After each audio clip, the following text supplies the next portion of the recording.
Hi guys, this is our Unit 3 Quadratics unit. Just a quick review for you to help you work through your review for your semester final. So within the Quadratics unit, we had four basic ideas.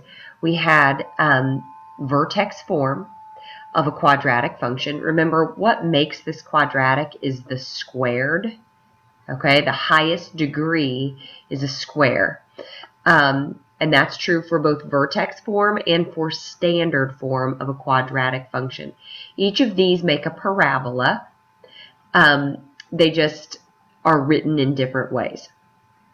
Okay, key features, we're going to talk about those from the perspective of each of the two forms. And then we're going to talk about systems, quadratic linear systems in particular. Okay, I'm just hitting the highlights of Unit 3 today. Okay, so vertex form is this y equals a times x minus h squared plus k. The key features of a parabola or a quadratic, the graph of a quadratic equation. First one I'm going to talk about is axis of symmetry. Remember, that is that line that you could draw vertically down through your parabola and it would cut the parabola in half. Really, it's already there and the parabola is built around it. From vertex form, that axis of symmetry is x equals h. X equals h. Remember from Unit 2 transformations, if you have something added or subtracted inside the function, okay, so this minus h is inside the square. Okay, that's going to shift your curve either right or left. Okay, if you set this equal to 0, you get x equals h. That's where your shift is, just like it was. It's just a transformation. So it's important with axis of symmetry that you don't just put the h number, but you write it as an equation, x equals h. Okay, vertical line, x equals h. Okay, the next key feature is our vertex. And this is why it's called vertex form, because if you know where to look in the form, you already know what your vertex is. Your vertex is the HK ordered pair. The tricky part is to remember that it might look like H is negative, but the negative is actually separate from the H. So if you see x minus 2, H is really positive 2. If you see x plus 6, H is really negative 6. And then you have your plus k back here, and so the k, any negative you see with the k will stay with the k. So if it says plus 3, k is 3. If it says minus 5, k is negative 5. Vertex is hk. All right, along with vertex, we need to know, is our vertex a maximum or a minimum? And that's going to come from the a value being positive. That's what I mean by a greater than 0, or negative, a less than 0. Okay? Remember, I want you to have that middle step. If a is greater than 0, then I need you to say your graph cups up. And if it cups up, we have a minimum. If a is less than 0, we're going to cup down. And cupping down will have a maximum. I need you to think, if a is positive, we cup up, minimum. Make sure you have that middle thought process in between, which way it cups. Okay. Now, the zeros. If we are going to find the zeros, meaning the x-intercepts, then we're going to be finding the x values that make y equal 0. That's why they're called zeros. So we're going to set your expression here equal to 0 instead of equal to y, and then we're going to solve the equation. Solving the equation, if you're in vertex form, we had different methods, and the square root property or the square root rule, that's going to be your best method if something is already in vertex form. Square root property was kind of embedded into completing the square. You don't have to complete the square. The square is already completed. You have x minus h squared. It's just solving with square root property. You would get the x minus h squared by itself by moving the k and the a over to the 0, square rooting, getting x by itself. Okay, square root property. The one thing I realize I've missed here is y-intercept. So let me add this in on the fly. Remember, the y-intercept is always the y value when x equals 0. Okay? So if we're going to find a y-intercept, we're actually completing the ordered pair 0, comma, something. It's your job to find the something. The something is the y-intercept. Okay, so you would actually make x 0 and then solve for y. Okay. Standard form, y equals ax squared plus bx plus c. Okay, same key features. The axis of symmetry, though, we find by using that x equals negative b over 2a.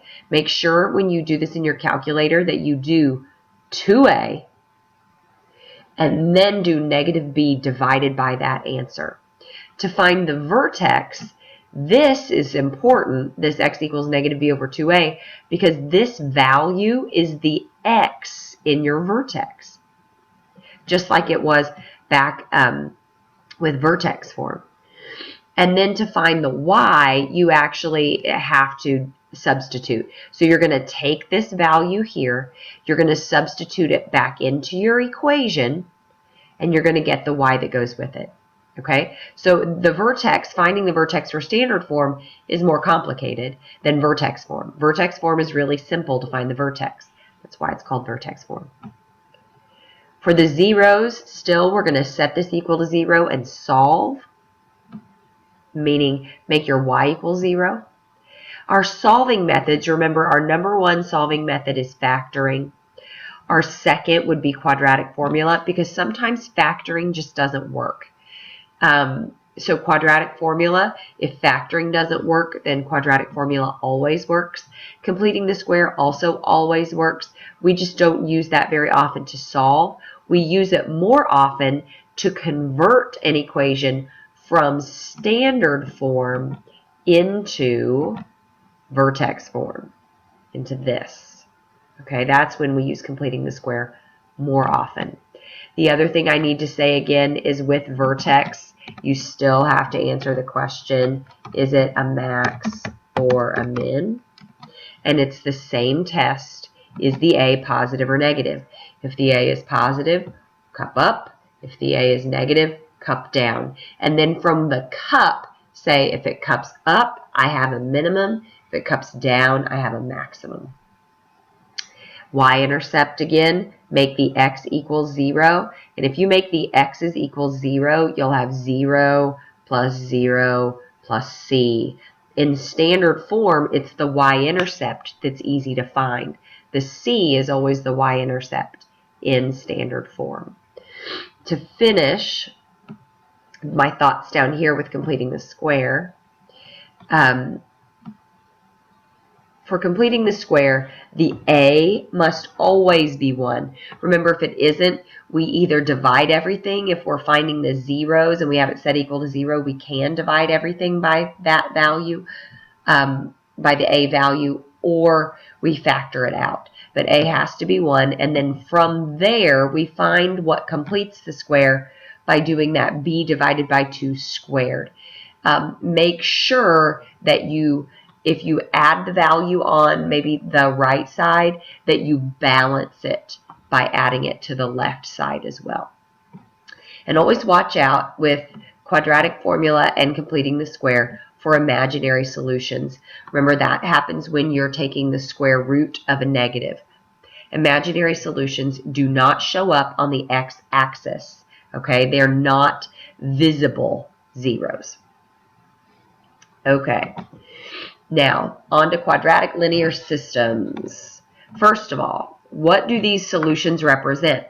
Well, it's going to represent the point or points where a parabola, quadratic, and a line, linear, intersect. The solutions represent the points. Could be 1 point, could be 2 points, could be no points, where the parabola and the line intersect. Okay? Now, second point was how many solutions are possible.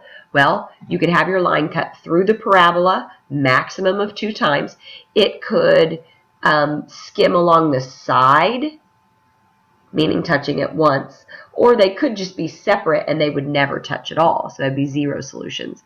To find them algebraically, we go back to our solving systems from Algebra 1, and we can do substitution. Okay, that's our go-to. We can do elimination as well, but substitution is what we did when we were in this unit earlier this 9 weeks. So the substitution method, remember you have to have one equation that says y equals or x equals. Normally it's going to be y for us, and we're going to substitute that in for y in the previous, or in the quadratic probably equation, or the linear equation. Anyway, let me say that again because that was not clear. For the substitution method, we're going to take one equation that says y equals, let's say 3x plus 7.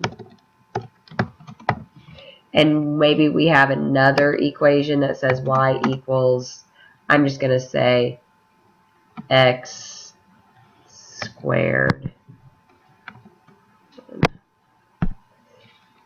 Okay, and since here's a quadratic linear system, okay, we have quadratic, we have linear, because they both say y equals, we can set them equal to each other and say 3x plus 7 equals x squared, and then solve it with our algebraic solving methods listed for standard form, factoring being our go-to. Okay. Make sure when you do a system that you write your answers as complete ordered pairs. So when you solve it, you're probably going to be finding x values, maybe 1, maybe 2, maybe none. But if you find 1 or 2, then you have to go and make sure you substitute each x back into one of your 2 equations. It should not matter which one if you found x correctly.